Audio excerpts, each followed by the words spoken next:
আসসালামু আলাইকুম। সবাইকে আনার্স টিউটোরিয়ালে স্বাগতম। আমার লাস্ট ভিডিও যারা যারা দেখছো তারা জানো যে আমি আজকে বায়োলজির উপর লেকচার দিব। তোমরা জানো যে তোমাদের বায়োলজিতে কয়টি অধ্যায় আছে? 7টি অধ্যায়। টোটাল কয়টি অধ্যায়? 7টি অধ্যায়। 7টি আছে। তার মধ্যে আছে 1, 2, 3, 4, 11, 12, 13। এখন এইগুলা তো তোমরা রিসেন্টলি ভালো করে পড়ছো বা আমার ভিডিও যারা দেখছো জানো এগুলা ভালো করে পড়া হয়নি। এগুলোর মধ্যে 11 অধ্যায় তেমন গুরুত্বপূর্ণ বলতেও গুরুত্বপূর্ণ আছে যে জীবের প্রজননের যে অধ্যায়টা, তারপরে আছে তোমাদের এখানে আছে জীবের বংশগতি ও বিবর্তন আর রেস জীবের পরিবেশ। আমি চাচ্ছি যে তোমাদের জীবের যে বংশগতি ও বিবর্তন এই অধ্যায়টা দিয়ে শুরু করতে। চলো আমরা শুরু করি। তাহলে আমাদের অধ্যায়ের নাম কি হবে? আমাদের অধ্যায়ের নাম হচ্ছে জীবের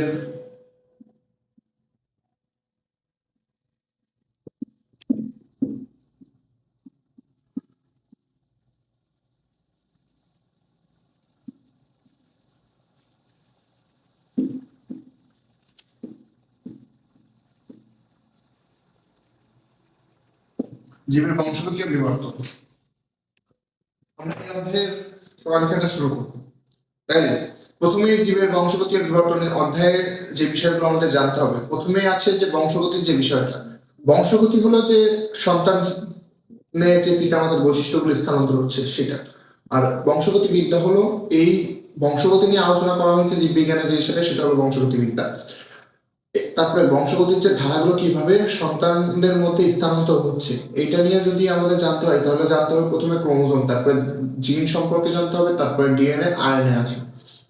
আমি যদি সংক্ষেপে তোমাদের আলোচনা শুরু করি যেটা তোমাদের বলা হয় ক্রোমোজোম, তাইলে আমাদের আজকের টপিকের প্রথম টপিকটা থাকবে যেটা টপিক 1, সেটা হলো ক্রোমোজোম।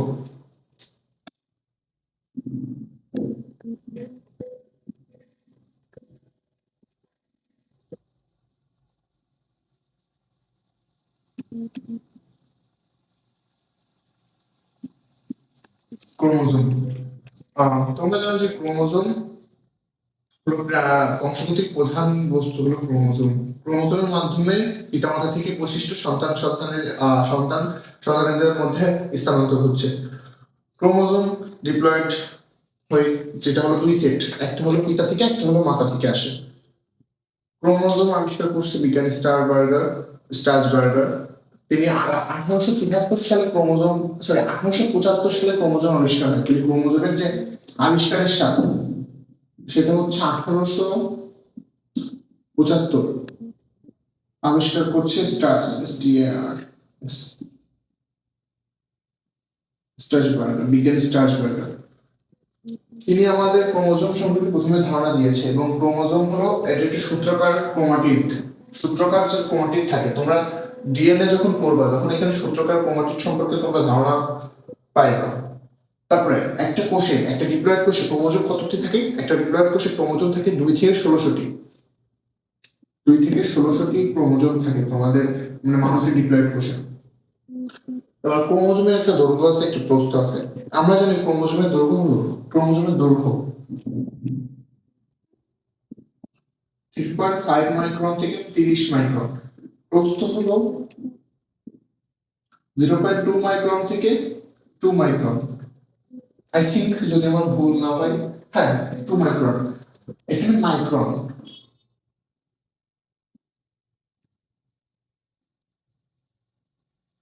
মাইক্রন মাইক্রন আমরা জানি 1 micron 1 micron equals to 1/1000 millimetre. এটা মাইক্রনের হিসাব। এটা হলো ক্রোমোজোমের যে গঠন, এর ভিতরে কি কি আছে সেটা থেকে তোমাদের জানাচ্ছি। এবার ক্রোমোজোমের কাজ।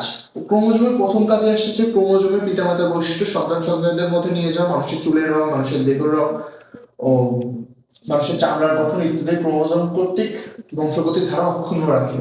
তারপর এই জন্য এটাকে বলা হয় বংশগতির ভৌত বৃদ্ধি। তাহলে আমাদের এই টপিকের মধ্যে ক্রোমোজোমকে আমরা কি বলতেছি? ক্রোমোজোমকে বংশগতির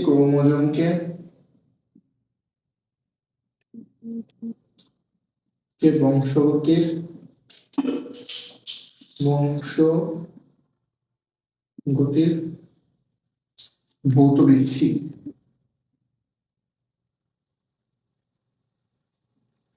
ভৌত ভিত্তি,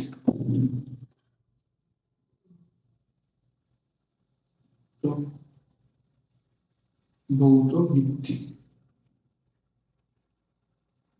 ভৌত ভিত্তি, এটা একটা কোশ্চেন।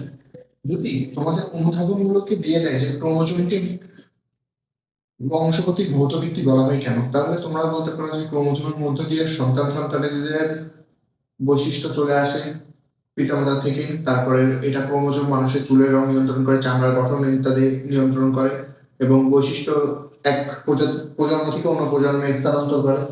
এটা দিয়ে আমরা ক্রোমোজোমের যে টপিকটা আছে সেটা শেষ করতে পারি, যে বলতে পারি যে ক্রোমোজোমকে বংশগতির ভৌত ভিত্তি বলা হচ্ছে। তাহলে তোমাদের যে প্রথম যে উদ্ভাবনমূলক বা তোমাদের যে এসকিউ কোশ্চেনের জন্য এটা একটা এসকিউ কোশ্চেন, এটা নাম্বার 1 এসকিউ কোশ্চেন, এটা তোমাদের নাম্বার 1 এসকিউ কোশ্চেন যে ক্রোমোজোমকে বংশগতির ভৌত ভিত্তি বলা হয় কেন। আই থিঙ্ক তোমরা বুঝতে পেরেছো। এটা আমাদের ছিল যে জীবের বংশগতি ও বিবর্তন অধ্যায়ের প্রথম টপিক। চলো আমরা দ্বিতীয় টপিকে চলে যাই।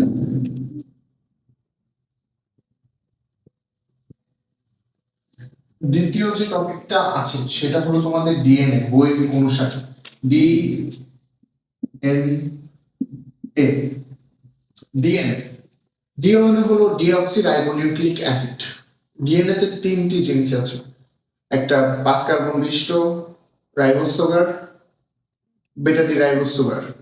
রাইবোজ সুগার বললে আরএনএ তে চলে যাচ্ছি। সো বেটা ডি রাইবোজ সুগার আছে, নাইট্রোজেনাস বেস আছে, আর তোমাদের আছে হলো ফসফেট, অজৈব ফসফেট যেটা। সো আমরা লিখে ফেলি যে কি কি উপাদান আছে। একটা আছে ডিঅক্সিরাইবোজ সুগার,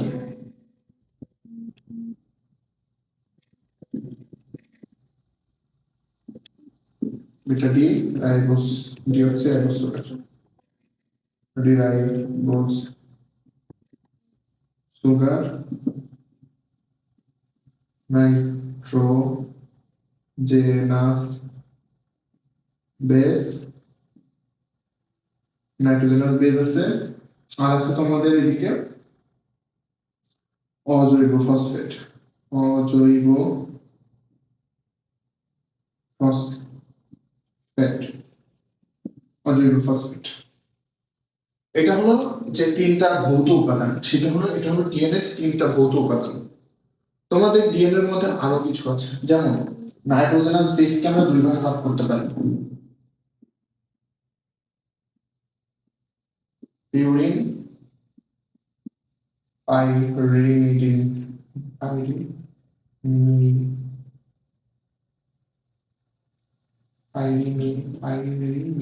পিউরিন আর পাইরিমিডিন। পিউরিন আর পাইরিমিডিনের মধ্যে দুই ধরনের নাইট্রোজেনাস বেস আছে। তার মধ্যে প্রথমে যে বিষয়টা আমাদের জানতে হবে যে কোনটা কি। পিউরিন হলো তোমার এজি, আর পাইরিমিডিন হলো পিসি, অ্যাডিনিন, গুয়ানিন, থায়ামিন, সাইটোসিন। এটা হলো আমাদের নাইট্রোজেনাস বেসের যে উপাদান। এবার আমাদের যে চান্সে যে ডিএনএ হলো দুই সূত্রক বা ডাবল হেলিক্স বিশিষ্ট। হেলিক্সটা কি সেটা তোমাদের জানতে হবে। সো এখানে ফোকাস করে এটা ডিএনএ চিত্র। ডিএনএ ডিএনএ যে চিত্র, এখানে কি আছে, এখানে আমাদের যে সুগার তোমাদের চিত্র অনুসারে এটা হলো সুগার, 5 কার্বন বিশিষ্ট সুগার। আমি অপোজিটে আরেকটা রাখছি। এটা তোমাদের চিত্র পরীক্ষা অঙ্কন করতে করতে দিতে পারে, একটা ডিএনএ দিয়ে দিল যে বংশগতির বস্তু, ডিএনএ সম্পর্কে আলোচনা করব।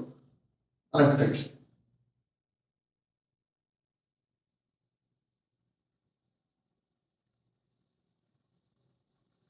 এটা হলো তোমাদের ডিএনএ, মানুষের ডিএনএ, মানে এইখানে ফসফেট থাকবে পি।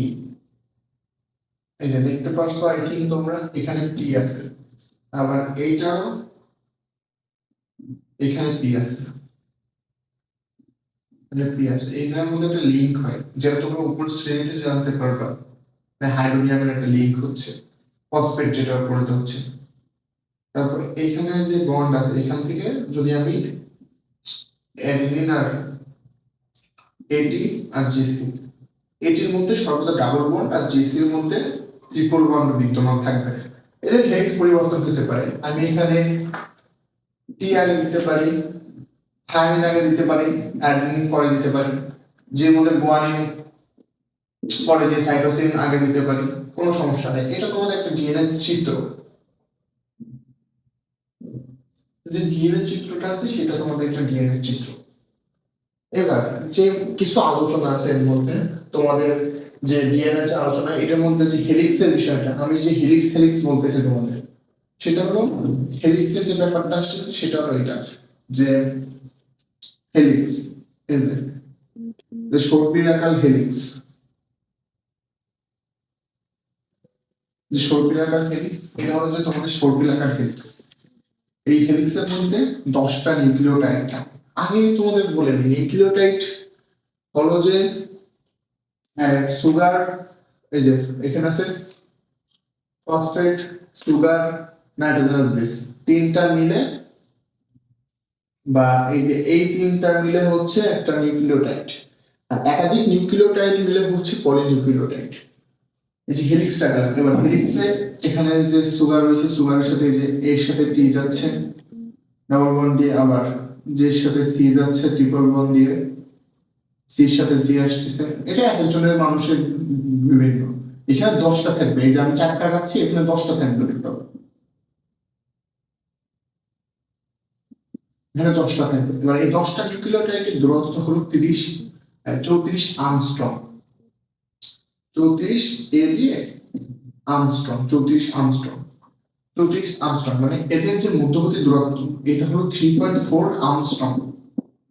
এটা একটা ঘূর্ণায়মান, ধরো একটা কি বলবো, এটা একটা টিম ঘুরবে, জাস্ট দুইটা এরকম হাত এরকম অপোজিটে ঘুরতে থাকবে, এটা হচ্ছে সর্পিলাকার।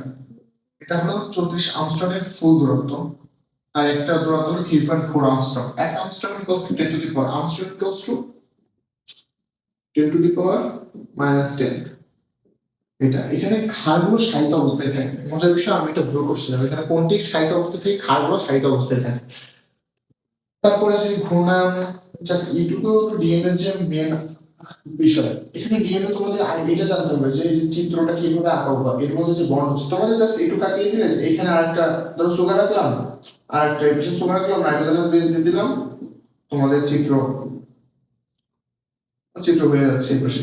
এটা দিয়ে এরকম মানে জাস্ট বোঝানোর জন্য তোমাদের রাখলাম, এটা রিপিট করে দিতে হবে, হয় এ টি, বা তোমাদের সমানও দিতে চাও জাস্ট কি করতে হবে, এখানে জাস্ট সর্বদা মনে রাখবা যে এ ডাবল বন্ড হবে টি, বা টি ডাবল বন্ড এ হবে, কখনো ট্রিপল বন্ড হবে না এখানে। যে সি ট্রিপল বন্ড জে, আর সি ট্রিপল বন্ড জি। সর্বদা মনে রাখবা যে পাইরিমিডিন, এটা একটা পিউরিন বেস থাকবে, একটা পাইরিমিডিন বেস থাকবে, একটা পিউরিন বেস, একটা পাইরিমিডিন বেস, দুইটা কখনো পিউরিমিডিন বেস বা পাইরিমিডিন বেস একত্রে হবে না, যদি হয় তাহলে তোমাদের সেই স্ট্রাকচার ভুল।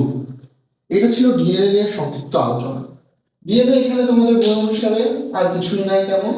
আর ডিএনএ কে কেন বংশগতির রাসায়নিক ভিত্তি বলা হয়, কারণ ডিএনএ এর মধ্যে রয়েছে বেটা ডি রাইবোজ সুগার রয়েছে, বেটা ডি রাইবোজ সুগার রয়েছে, তারপরে ডিএক্সি রাইবোজ সুগার, তারপরে তোমাদের নাইট্রোজেনাস বেস আছে, আর অজৈব ফসফেট। তাহলে এটা হলো তোমাদের যে ডিএনএ স্ট্রাকচার ভিতরে। আর ডিএনএ কি কি আছে সেটা তো আমি বলেই দিলাম, আর ডিএনএ যে দূরত্ব আছে সেটাই বলে দিলাম। আর এখানে কে আবিষ্কার করছে, এখানে ওয়াটসন আর ক্রিক আবিষ্কার করছে, সেটা হলো 1953 সালে এটা আবিষ্কার করে। কত এটা ইনভেন্ট সাল হলো 1953 সালে এটা আবিষ্কার করে। এগুলো তোমাদের এমসিকিউর জন্য খুবই গুরুত্বপূর্ণ। আর শর্ট কোশ্চেনের জন্য হলো কেন হলো, শর্ট কোশ্চেনটা একটু দেখে নাও, আমি কি লিখে দিচ্ছি তোমাদের। ডিএনএ কে কেন, ডিএনএ কে কেন কেন রাসায়নিক পদ্ধতিতে হয়, রাসায়নিক।